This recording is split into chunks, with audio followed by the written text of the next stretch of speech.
We are back with a guest who actually, it's funny, I'm a big fan of some of the stuff she's written and she's done. We certainly don't agree on a lot, but on some things she's incredibly informative, and I'm really glad to have her on, author of The Vegetarian Myth. Right off the bat, we're bound to get some letters. Lierre, Keith, thank you so much for being on with us. Oh, well, thanks for having me, Stephen. Well, good. So, listen, this book I've been reading for a while now. I'll be honest, I've probably read about two-thirds of the way through. You make some, first off, for the audience who may not be familiar with you, why don't you tell them your story as to how you came about writing this book? Right. So I spent 20 years as a vegan. I became a vegan when I was 16, the way that most people become vegans, which is I had a friend who was a vegan, and she and her family were really into being vegan. And within 2 weeks of knowing her, I was completely convinced that I had to do this. And I was one of those people who did not give up. Most people actually who try it give up in 3 months. That's what the studies show. And I did not give up for 20 years. And in the process, completely destroyed my health. It was just an utter collapse. So when that happens, especially when you have clung to an ideology that strongly, it's really hard. It's, your whole world sort of collapses around you because nothing makes sense anymore. And you don't even know who you are anymore at that point.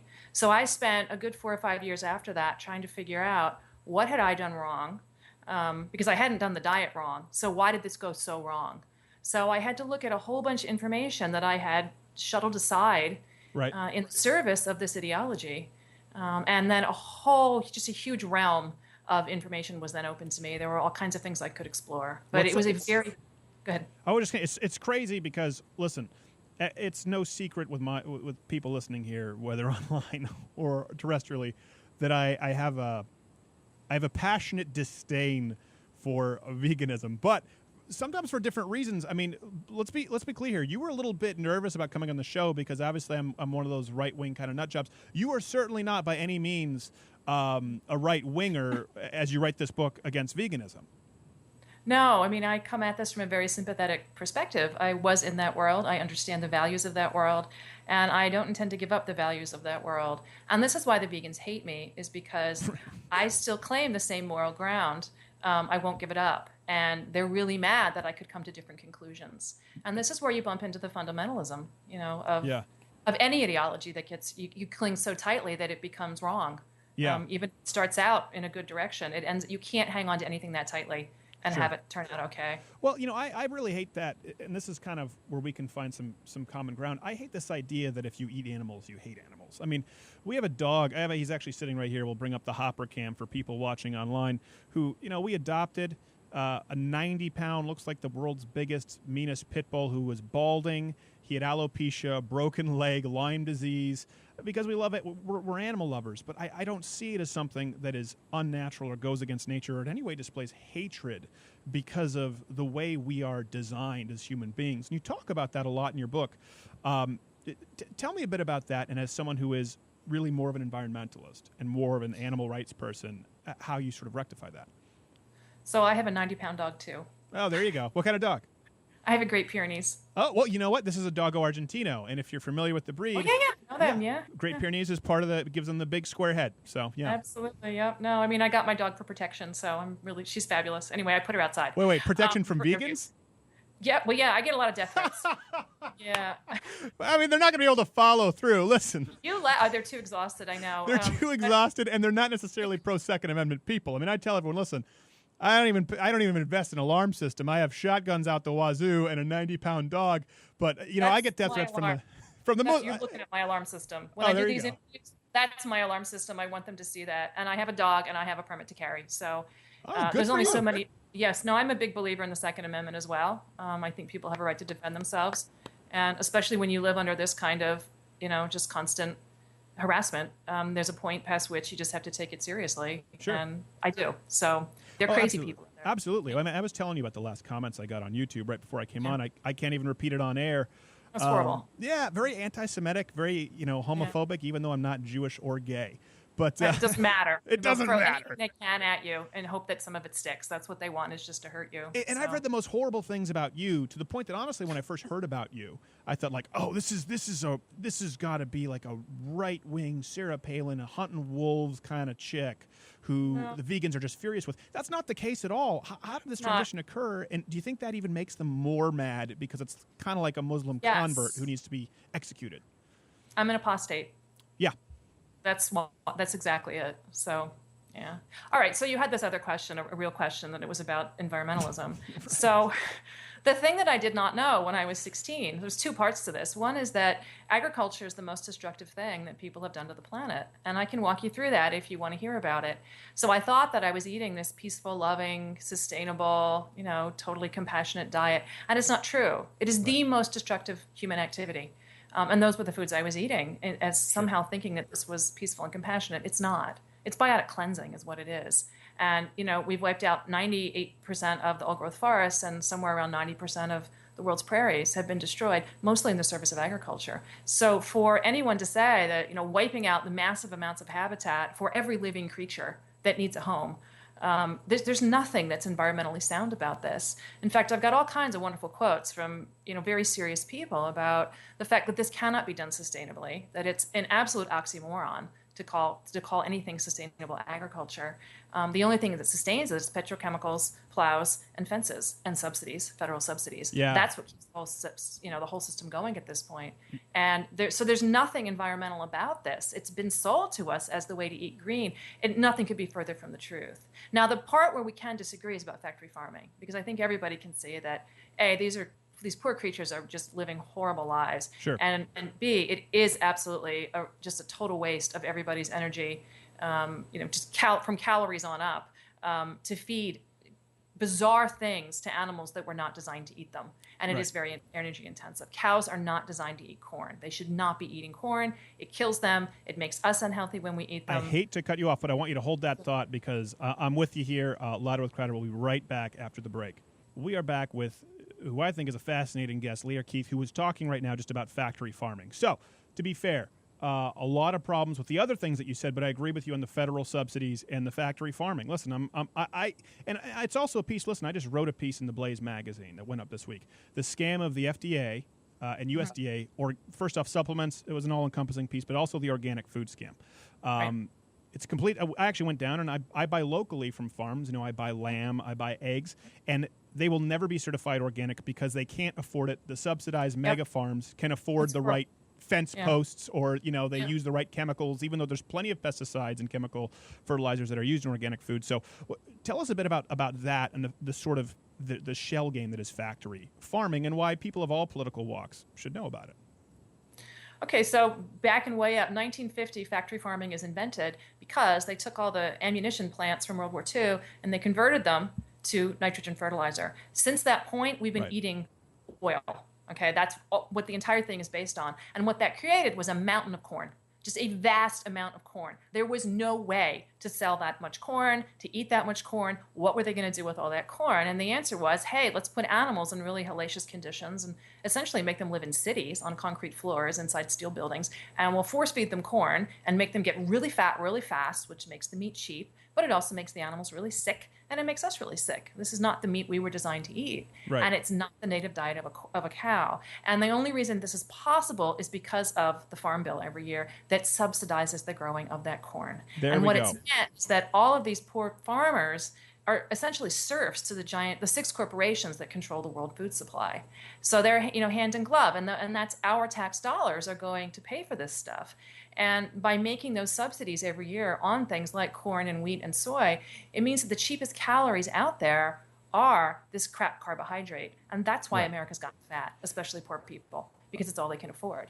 And the only reason they can afford it is because that's what's subsidized. We're not subsidizing the real food. We're not subsidizing the farmers. We're subsidizing corn that's grown with fossil fuel. Well, there are so many, and there are so many points there to even get into. Firstly, I will tell you that half the world's corn supply is consumed by French Canadians when they have a big corn roast. Literally, all it is bowls of corn. You roll it in a stick of butter and put salt on it, and people will eat literally 20 ears of corn each. It's a cultural thing. But, you're right, and it's funny because I know you would obviously align yourself more to the left than someone like myself. But I couldn't be more against subsidies for farmers. I hate it when politicians on either side, and of course what they do is they do it under the guise of, oh, we have to help the American farmer, the poor little American farmer. You know, weather is so volatile and seasons change, and they don't know their crops aren't so consistent. We have to subsidize them because we have to save the American farmer. And that's not the case, whether you're a vegetarian, a vegan, or liberal or conservative. I think it's a point that's missed on a lot of people. Just like with banks, the Federal Reserve, when you pick winners and losers in any industry, it always, and it's a centralized power from the federal government, it always favors the big guys. And in this case, like you're talking about, in the United States, it favors the big farms who can afford the lobbyists, who can manipulate policy. And you've talked about that in your book, and that's something that I can completely agree with and I'm on board with. So, and the other environmental problem, of course, is that none of this is ultimately sustainable. Every single civilization that's ever sprung up around agriculture, it's the basis of civilization is agriculture, collapses. And it's because it wears out the topsoil. You can't clear all the life off the land, plan it to nothing but what humans are going to eat, and expect that to last. So civilizations last between 800 and 2,000 years, and then they collapse. Mm-hmm. Because that's the exact point when the soil gives out. I mean, you can predict it. It's between 800 and 2,000 years. The soil will not last longer than that. And, they die essentially eating each other. You find human remains in the cooking pots, and that's the end of it. It just returns to dust. Because this is an activity that cannot be sustained. That's the problem right there. So basically, if we go vegan, fast forward a couple hundred years, we're Lord of the Flies smacking chubby little piggy for his glasses to create a fire. Yes, we are. That's a very bad place to end up. Let me ask you this. So you consider yourself, I don't want to misrepresent you, but you consider yourself an environmentalist. Yes. So pro-Second Amendment, good. Pro-meat, good. Mm-hmm. Now you talk about these problems as far as environmental sustainability. So let's go with that premise. I have some problems with it, but let's go with it for time. Here's my main issue. Having been to the climate summits, Copenhagen, Cancun, watched the speeches from Ted Turner, do environmentalists see, or let me just ask you, do you see an irony in obviously condemning big government and their cozy relationship with big business? Completely on board. But then a lot of the solutions that are offered by people tend to involve the government or needing some sort of government policy. If we can't trust them right now with their food supply, if we can't trust them right now to enact sensible food policy, why would we entrust them to, save the planet? Well, I think the only way we ever get a government that works is by just constant pressure applied constantly. It's, you can never be not vigilant in the case of people in power. And so I don't think we can ever give up. It's not like, oh, here, fix this for us. It's just, it means constant struggle against those in power to try to get them to do something right. And I think that at this point, the problems are so gigantic and so systemic that we need every solution anybody can think of to try to turn this around before it's too late.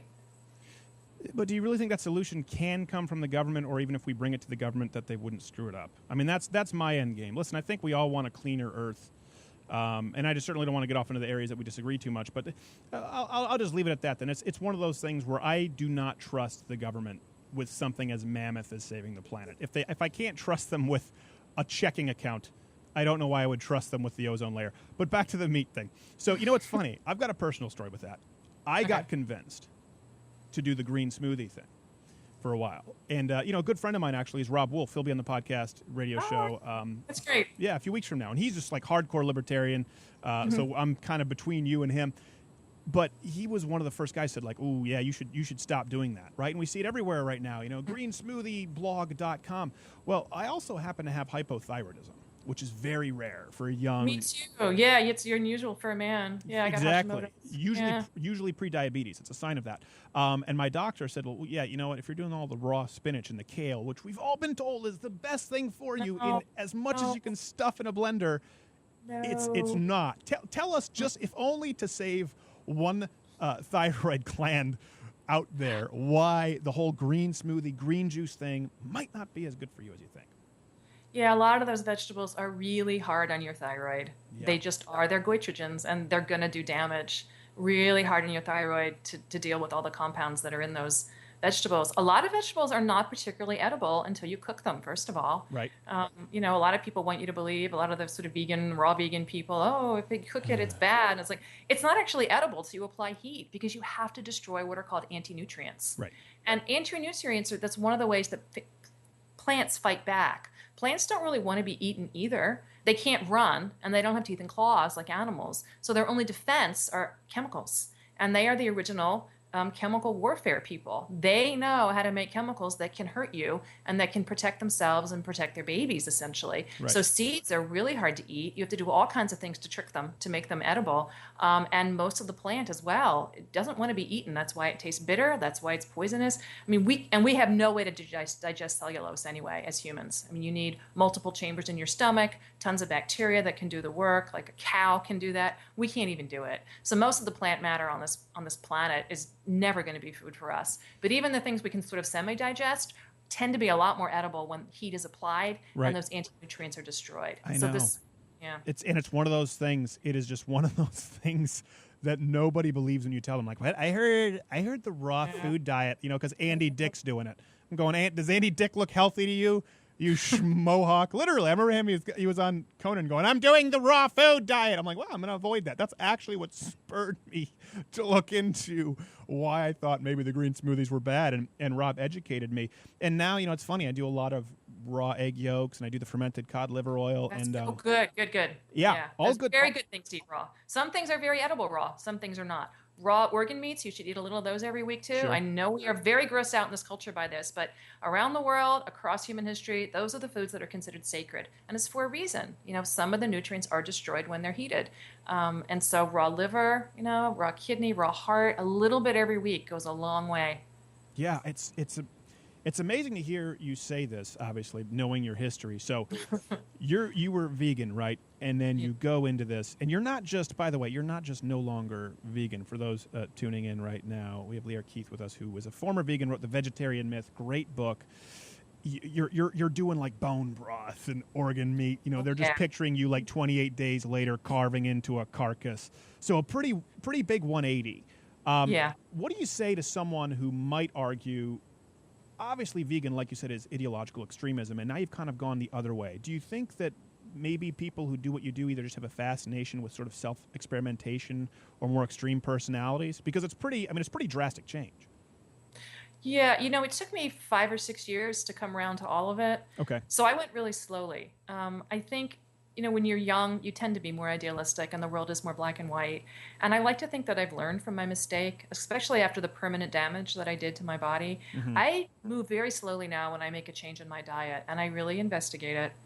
I do a lot of research, and not just on sites that agree with me, but all over. And I've tried to make myself scientific, just to be literate in a scientific way. I don't have a background in science, but you have to be able to read studies and understand what's going on. And that's not an easy thing. We don't get good science education in this country. And now with the internet, you can just stick to your little bubble, find people who agree with you, and never get challenged. And it presents its own problems. So I try to be very careful as I, have shifted my diet over the last few years. But everything that I've done makes sense to me. It makes sense from, just a historical, just look at the scope of human history, 2.5 million years. And there's no question to archaeologists what we ate. There's no question. Right. The only people who come up with these just so stories are people who are very ideologically driven. Everybody else agrees, and the evidence is just overwhelming. You can see in the bones and the teeth of the skeletons, you can see that these people ate mostly meat. You see the tools that they left behind. You see the pictures they drew about it, and then their campsites are filled with these remains. And there's just no question what we ate. And you can also look at contemporary hunter-gatherers. There are still 46 tribes remaining of hunter-gatherers, and we know what they eat. Right. So there's no question at all. And then you just look at, how our teeth, our jaw, all the way down. We've got one stomach. Well, really quickly, I just want to, because I know a question that a lot of people will have there, and I think I know the answer. If you look at tribes, hunter-gatherers, obviously their life expectancy is significantly shorter. How would you explain that to people who would just look at those numbers on a sheet and explain context? Yeah, the number that you actually need, and this is going to get technical, is the mortality rate doubling time. And what that does is it factors out all the environmental reasons that people die at very young ages. So throughout most of human history, if you live to be 5 years old, you actually live to be about as old as we are now. But early childhood was a hard time to be a human being. Right. And so you have to factor that out and say, okay, so if you got over all the environmental factors that made being a baby really hard in prehistory, in fact, past that, you had really, really good solid health. That Right. changes when people take up agriculture. Their health declines rapidly. It was actually a complete disaster for human health when people switch from these nutrient-dense diets based on animals to diets based strictly on carbohydrate. And the archaeological record could not be clearer. Their bones just crumble, their teeth fall out, and they shrink 6 inches almost Oh, immediately. geez. It It was very bad. sounded like National Treasure 18. Nick Cage is going to show up because he has to pay his taxes. Let's keep you on for one more segment because I'm fascinated. Lierre, Keith, stay tuned. We're back louder with Crowder. I see. This is the thing where I am fascinated with these guests, and I know we do mainly politics in the show, though we'll have professional athletes or actors. But Lierre Keith wrote this book, The Vegetarian Myth, which the way I found her was I thought that she was somebody very different than who she turns out to be, and who she turns out to be is very interesting. Lierre, thanks so much for being back with us. So you were just talking about how catastrophic agriculture can be to human health, and listen, I'm a moderate. Okay, I tend to believe that mainly meats and then some veggies and fruit, and I don't think oatmeal is going to kill you.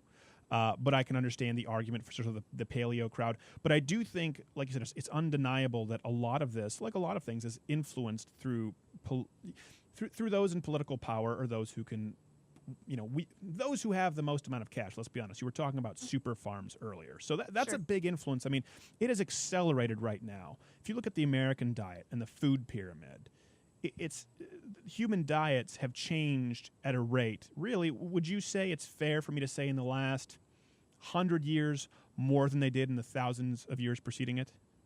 Yes, absolutely. And in the last generation, most of all.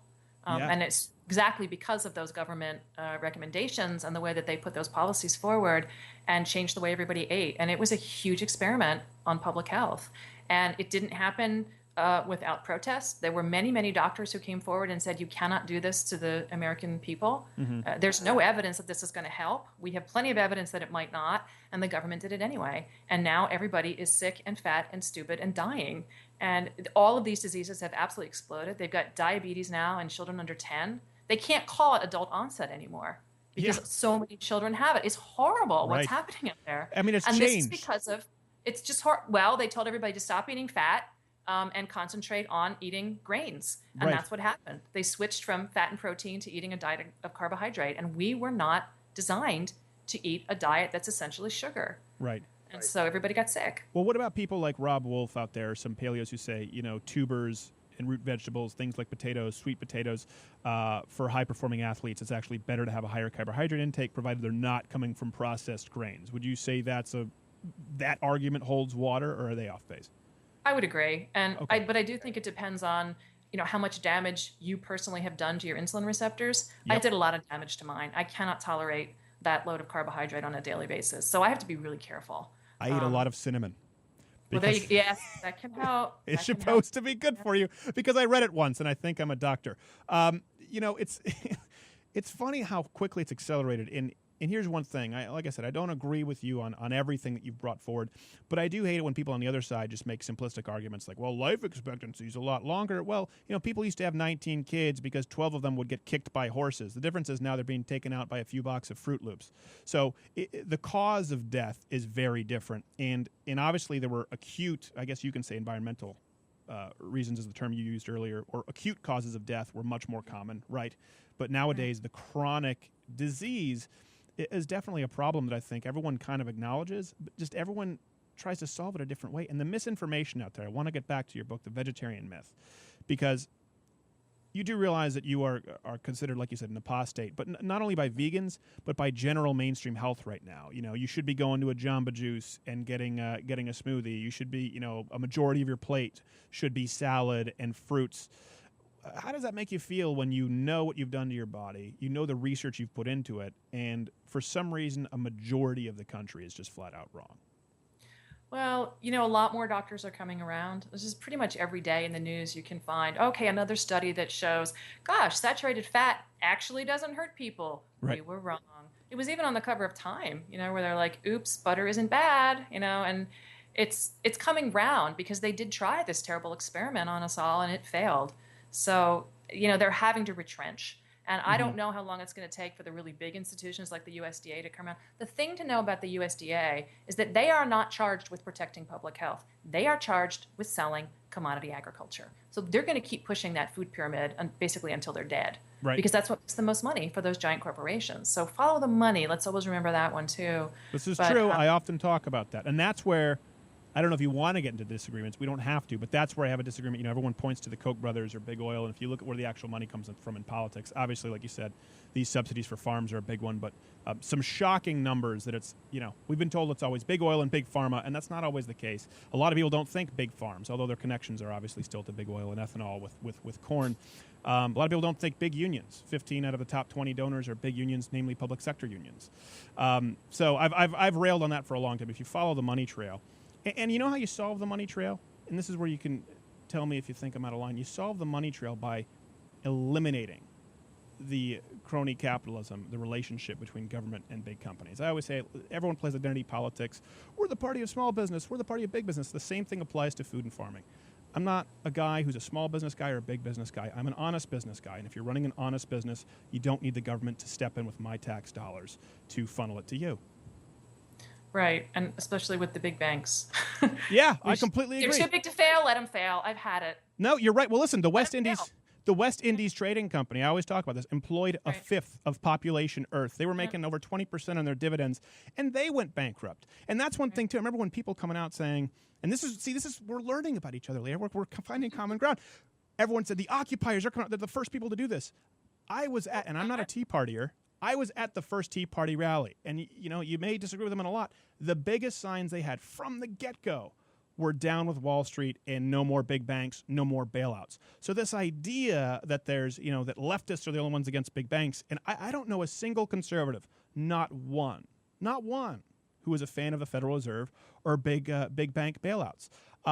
It's one of those things I feel like it's been pushed for some reason, just this false political narrative, and I think it's maybe I don't know why people would want to malign one worldview as being with big banks when it's not the case, but we agree on that. I think pretty much everyone in the country agrees, we need to do away with big banks. Yep. Yeah, anyway, sorry, that was just it was completely irrelevant, had nothing to do with meat. So let's go back. One thing I find very interesting that you talk about, and I don't think you claim it as original, but you do articulate it, I think, in a way that is better than most people. So you talk about animals and the domestication of animals. Mm-hmm. And you made a good point. I have it written down in my book here. I don't have the exact quote. But you talk about how people say, you know, animals weren't designed to be this way. And you use an example of, I think it's 10 million domesticated dogs versus, or maybe it's 50 million domesticated dogs versus 10,000 wild wolves. And how, you know, it's sort of funny that we don't see that as evolution from an animal perspective. These dogs have evolved to make themselves useful to human beings, and they live longer, healthier lives. So this idea that domestication of animals is inherently against some animal moral code could be backwards. Am I misquoting it? But I know the actual numbers, but I thought the point was fascinating. Yeah, and you can say the same things about plants, that most plants don't want much to do with us. But there's a few that figured, you know, if we work together, it's going to go better for both of us. Right. And it's true. We've carried them all over the world. We've essentially conquered, you know, the forests to plant the annual grasses that, you know, were willing to be domesticated. So in the service of corn and soy and wheat, we've pretty well conquered the planet. So that was very successful for corn and soy and wheat.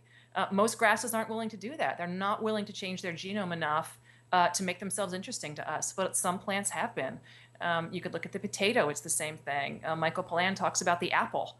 You know, like wild apples are basically inedible, but they were willing to shift their genome enough to make themselves sweet enough that we decided we really liked them, and we've planted them all over the planet again. Sure. And it's the same with animals. There's a few, not a lot, but a few that were like, let's give it a try. And it's not, you know, us doing something horrible to them or them doing something horrible to us. These are interdependent relationships, and everything in nature is that kind of relationship. That's really my point. I mean, right. We wouldn't have plants all over the planet if it wasn't for the insects that actually do the pollinating. They work together. You know, the insects get some sugar out of it, and the plants get fertilized.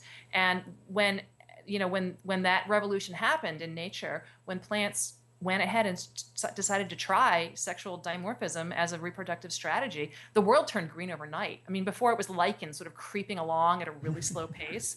And all of a sudden, you've got insects that fly and you've got plants making flowers, and the world just blossoms, like literally just turns green very, very quickly. Yeah. So it works, but it's because they work together. Everybody gets something out of the arrangement. And it's the same thing with domesticated animals and humans. We get something out of it, they get something out of it, and we all live longer. Sure. Well, it's funny that you say that. You were talking about plants and sort of their process, and I don't want to say motive because it makes it sound like we're watching a Disney film, Fern Gully or something. Someone's going to come in here and paint with colors of the wind, whatever that means. But what I do find fascinating, this was an actual conversation with a vegan. She was talking about how she hated meat and it was cruel. And then she goes, plus, I just don't want whatever's on your plate because that's just dead. My food is living food. And to me, I was thinking, you don't see the irony that your food dehydrator is the Auschwitz of asparagus. Yeah, right. Yeah. I mean, this is dead. You're right, it's dead. And it was actually picked up from the local farmer's market, and I knew it lived a good life. Could one argue that if you're going to sort of create this moral equivalency between animals and humans, which I don't believe in. I don't believe that animals are on the same playing field as humans. I believe we're smarter. I believe we have a space program and light bulbs. So let's start with that. Could you then, isn't it pretty easy to then create the moral equivalency between if we're all the same, why would plants deserve any less consideration than the animals above them or humans? Well, this was a problem I had when I was a vegan because I didn't want to make those hierarchies, and yet I was. So meat eaters would sort of taunt me with that question about, well, what about the plants? And I never had a good answer because I didn't want to be the person that said, well, animals count, but plants are just dead matter. They're just insensate salads, and I'm allowed to just help myself because I didn't want to put forward those kinds of hierarchies. I mean, this really goes back to ancient Greece. And, their belief was that there's no sentience at all in stone. And then there's dirt on top of that, and that's not really alive either. And then you've got plants, and they're sort of alive, but not really. And then you've got animals, and they're more like us. So they sort of count. But then finally at the top, you've got humans. That's not how nature works, in fact. It's a cycle. And we all have to play. And if you take one piece out of that cycle, the entire thing collapses. If you destroy the soil, everybody dies. If you don't have enough predators eating the ruminants, they will turn the place to desert. Like every single being in that cycle has a role to play in terms of making life more abundant and giving the entire community more resilience. So I don't make a hierarchy. I just say we all have a role to play, and we should do that very gratefully because life is an amazing thing. But I'm an apex predator. That's the role that humans play, just like wolves, just like bears. And, our job is to do that well. So... Well, especially if you've got your conceal and carry permit, you're at the pinnacle of an apex predator. You're going to go Jodie Foster in that. What was that movie, Jared? I don't know. It was basically Death Wish with Jodie Foster, where she was offing guys in a subway with a revolver. The brave one. The brave one. I saw that movie. You know what I hate about those movies? Like, I want to get to the part where they're killing bad guys, and I know people are, how dare you, all life is valuable. As far as I'm concerned, you rape a woman, you forfeit your right to live. I hate that I have to go through Jeff Goldblum raping an innocent lady so that I have to get to Charles Bronson killing them. And the same thing with the brave one. I hate that I have to watch a guy get beaten up just so I can watch Jodie Foster, kill them later on. I like the revenge part, but they make those scenes so brutal because you have to hate the bad guy. Right. I know I'm a bit of a I'm too weak-hearted to watch that stuff. No. Don't apologize. You should claim your heart. It's a good thing that you feel that because it's horrible that we make this an entertainment. I'm going to push this deep down inside. No thoughts that everyone will make fun of me for. Listen, I know, and I know you're a feminist, but I have to sometimes let my man card show. Sometimes there's no way if I tell my friends that I can't. I hate 300. I think 300 is the worst film ever put to celluloid, and I know my man card deserves to be revoked. How many slow-mo decapitations can you take? I'd rather watch The Wedding Singer. I'm not even going to lie. Anyway. I don't know. Claim it, Stephen. Claim it. Claim it. Like I said, not a lot of people would think this. I'm not an anti-war guy. I'm an anti-war 90% of the time guy. I believe we should be slow to go to it. I believe we should be slow to be violent. I've never been in a street fight. I don't need to watch it. Although I watch, mixed martial arts. We just had Chael Sonnen on. We'll have George St. Pierre on. We have a very eclectic mix of guests, but I think a lot of people think if you eat meat, you love meat, you have a concealed carry, that you're inherently a violent person. And it's just not true. You are walking proof of that, Lierre. So there was one more note that I wanted to get into there, but I don't think we're going to have time now. So if people want to find you and read more about your point of view, your work, where should they go? So it's actually really easy. It's just my name, lierrekeith.com. That's a joke because my name is really strange. Right. So it's Lierre. If you can't remember that, honestly, you can just type vegetarian myth into Google. I'm the only one with a book by that name. You will find my website right away. So you'll see upcoming appearances, all my books. You can write me email if you want, all that. I don't read hate mail, so don't bother. But if you really have questions or you're intrigued by some of this, I can give you more resources, lots of good information. I mean, we barely scratched the surface, obviously, and a half-an-hour interview. But there's so much information out there that I really want people to have, both for their health and for the health of the planet. Yeah. Well, it is probably an even harder name to spell or find if you're in a vegan diet and you're not getting enough saturated fat for your brain. This is brain fog. What is it? Lierre leaf? That doesn't make leaf. No, she doesn't like leaves. I can imagine. I will say a lot of fat has definitely helped my brain. So very interesting stuff, Lierre, and we appreciate it. And even though we disagree on a lot, I always like finding common ground. And hey, if nothing else, right, you are a feminist environmentalist, but we both like a good steak, and we certainly don't disagree on as much as I did with the previous guest, an actual terrorist who openly called for my death. So there's that. Oh, boy. Yeah, no, I would never call for your death, so. Well, thank you very much. But if I invade your house, your Great Pyrenees will probably take care of that for me. That's what she's for. I mean, they don't take prisoners. It's like you're done. Yeah. Yeah, I know. Well, 90 pounds, actually, I would have thought the Great Pyrenees was a little bit bigger than that usually. Well, she's a girl. The boys are 120 pounds. So the girls top out at about 90, but they're not aggressive, but they're very protective. So, right. They don't start the fight, but they will finish it. If somebody is being aggressive toward me, she's on it. Right. But if it's not coming toward me, she doesn't. She's like, "You people are crazy. What are you doing over there?" She won't just run and start something. It's more, if you're coming at me, she just turns instantly from 90 pounds of fluff into 90 pounds of fang. Man, I could talk about dogs all day, and then our audience will shut off the dial. They're not talking about policy. Although I just nailed Hopper. So he sneaks up on me, and I was just taking a sock off. When you take the sock off, it gets stuck. So there was that momentum, and it flung, and I hit him in the head so hard, and I felt so bad. And he was fine. He came up and he licked me. And he thought I was like going to wrestle with him, so he wanted to start wrestling and growling. Yeah, but I felt so bad, man. Jared here is a producer. He heard it. It was like But that's the same with those Great Pyrenees. They are durable dogs, and they love the rough and tumble. They're very noble. They are very noble. Okay. Noble. Very smart, very noble. We have to let you go. The vegetarian myth, Lierre Keith, thank you so much. We hope to have you back sometime. Thank you. Subscribe is what I would tell you if I knew that you liked this video. But since this is the internet and I have low self-confidence, please love me.